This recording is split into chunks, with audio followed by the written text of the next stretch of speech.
O ChatGPT não pode ser usado como uma ferramenta de detecção de plágio. Tudo bem, pessoal? Bom ter vocês de volta aqui no canal do SpanLab. Eu sou o professor Carlos Groman e hoje a gente vai falar um pouquinho de ChatGPT. Tá todo mundo falando do negócio, né? Todo mundo tá usando para muita coisa, muitos outros sites de inteligência artificial aparecendo por aí, tudo muito legal. Mas as coisas também podem ter o seu lado complicado. Veja, esse negócio do ChatGPT está sendo muito usado na academia para melhorar texto e tem gente que também está dando um migué ali e está fazendo texto no ChatGPT. Claro, né? A pessoa sempre vai tentar se aproveitar da situação. Isso tem levado a algumas coisas um pouco complicadas, como por exemplo, um professor tentar usar o ChatGPT para ver se o trabalho foi feito pelo ChatGPT, tentando ali ver se teve um plágio, alguma coisa assim, né? E aí é que mora o perigo, porque o ChatGPT não pode ser usado como uma ferramenta de detecção de plágio. E ele também é muito complicado de você jogar um texto para ele e perguntar se foi criado pelo ChatGPT. Porque como o treco não é realmente inteligente, apesar de que muita gente parece que não entende que o termo inteligência artificial não quer dizer que o negócio está pensando, é muito comum que o ChatGPT analise um texto e diga, olha, realmente parece que esse texto foi escrito pelo ChatGPT, porque ele está só olhando, né? Ele está fazendo associação de palavras, ele está vendo se o treco tá coerente, se a gramática está ok e tudo mais. E então, isso é muito complicado. Eu fiquei sabendo de um caso aí recente, de uma pessoa que teve o TCC, onde o professor pegou e jogou o texto no ChatGPT e perguntou isso daí, olha, o texto foi gerado pelo ChatGPT? Para saber se o aluno estava, sacaneando ali. E o ChatGPT disse que sim. Só que o cara tinha feito o texto ele mesmo. Então veja que complicado, né? No fim parece que tudo deu certo lá, o aluno conseguiu provar que ele não tinha feito nada de errado, mas a coisa é complicada. Eu vou mostrar isso para vocês agora. Quer ver? Eu vou jogar um texto no ChatGPT e a gente vai perguntar para ele se foi ele que criou. Vamos lá ver? Beleza, pessoal. Vocês estão vendo aí na minha tela, eu deixei bem grande para vocês verem. Então tem um textinho aí no ChatGPT e eu perguntei para ele, por favor, me diga se o texto foi escrito pelo ChatGPT. E aí tem um pedacinho, um texto que não está em nenhum lugar da internet. Esse texto é um parágrafo de um relatório meu da FAPESP. Então o relatório do projeto de pesquisa não é público, não está em nenhum lugar da internet, não tem como ele buscar ali e dizer que foi um plágio, alguma coisa assim, né? Vocês veem que tem até um erro de digitação aqui, Google Earth, faltou um H, uma coisa assim. E eu pergunto se ele acha que o texto foi escrito pelo ChatGPT. A resposta dele foi sim. O texto parece ter sido escrito pelo ChatGPT. Olha o problema. Aí, depois ele faz a parte legal do negócio, que ele dá uma interpretada no texto. Isso,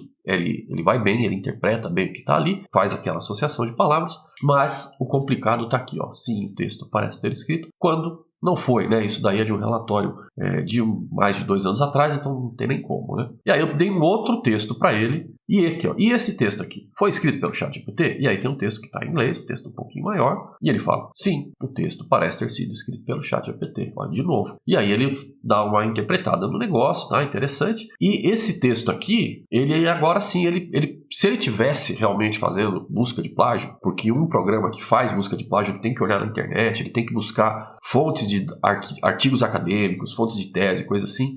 Se ele tivesse realmente olhando na internet, ele ia dizer que esse texto é plagiado, porque ele é o abstract, o resumo de um artigo nosso que que tem um pré-print disponível na internet. Esse texto aqui, ele deveria dizer que o texto é cópia, mas ele não diz, ele diz que foi escrito pelo ChatGPT, olha a complicação. Aí eu pergunto para ele depois, e eu posso usar o ChatGPT como ferramenta de detecção de plágio? Ele fala que não.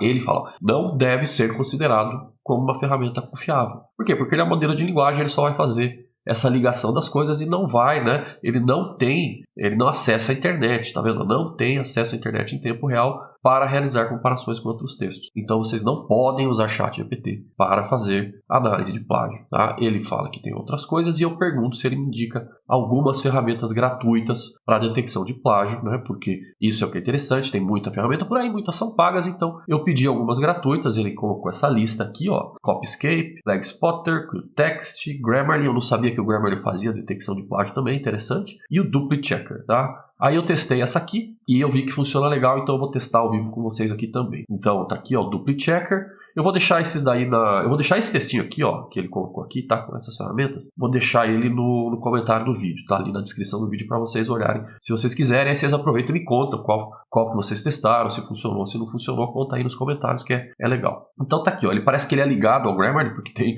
um zilhão de coisas do Grammarly na página, Então eu vou pegar aquele texto do abstract do artigo lá e eu vou colocar aqui para ver o que ele acha de plágio. Olha lá, pessoal, já checou? Então ele fala que 30% é cópia e 70% é único, é conteúdo novo. Ele mostra aqui, ó, então o que está em vermelhinho aqui é a parte copiada. Então esse aqui ele achou, né, um pouquinho de plágio e olha onde está a similaridade. Veja que é o mesmo título, né? Debix One Contest, Ranks, papapá, e é a mesma coisa. Então esse aqui, ó, Archive é o pré-print desse artigo. Então esse artigo tem uma cópia aberta, disponível, gratuita para todo mundo nesse site Archive, que é essa página aqui. Então é esse texto aqui e ele pegou esse resumo e ele viu que tinha a cópia, realmente tem, porque essa aqui é a versão inicial do artigo e esse texto que eu coloquei para vocês é da versão revisada. Então o abstract é um pouquinho diferente, por isso que ele não pegou o abstract inteiro. Mas vê que funciona. Então esse é o tipo de ferramenta que dá para a gente usar para fazer detecção de plágio.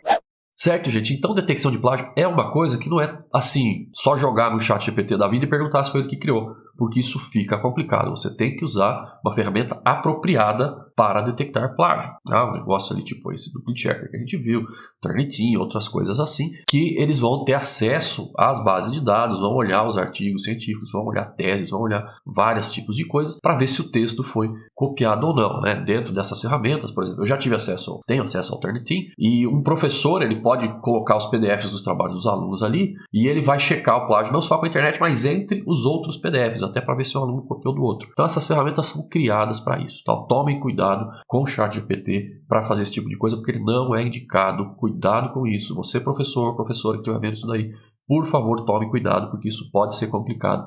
Pode dar problema depois para você, porque se você for lá jogar no ChatGPT, falar que teu aluno fez uma cópia quando ele não fez, pode dar um problema depois, né? Ele pode até dizer que você está fazendo coisa errada, sei lá. Tome cuidado, gente. Use as coisas do jeito que elas têm que ser usadas. Legal, gente. Então um videozinho mais curto hoje, mas um assunto que eu achei que é interessante trazer. Se vocês quiserem que eu fale mais sobre esse tipo de coisa, eu ando fazendo uns bookmarks aqui dessas ferramentas de inteligência artificial para trabalhar com coisas acadêmicas. Eu posso mostrar alguma delas para vocês, se vocês quiserem. Então escrevam aí no comentário o que vocês acham. Se vocês querem mais vídeos dessa linha aqui também. E aproveita, lógico, se inscreve no canal se você não está inscrito ainda, porque ajuda a gente a crescer, ajuda o YouTube a divulgar para mais pessoas, ajuda a outras pessoas que tenham gostos parecidos com o seu ver esse vídeo aqui, se você der o like, se você se inscrever e mostrar que você está curtindo o nosso trabalho. Maravilha! Então eu vou ficando por aqui para todos vocês. Um grande abraço e até o próximo vídeo.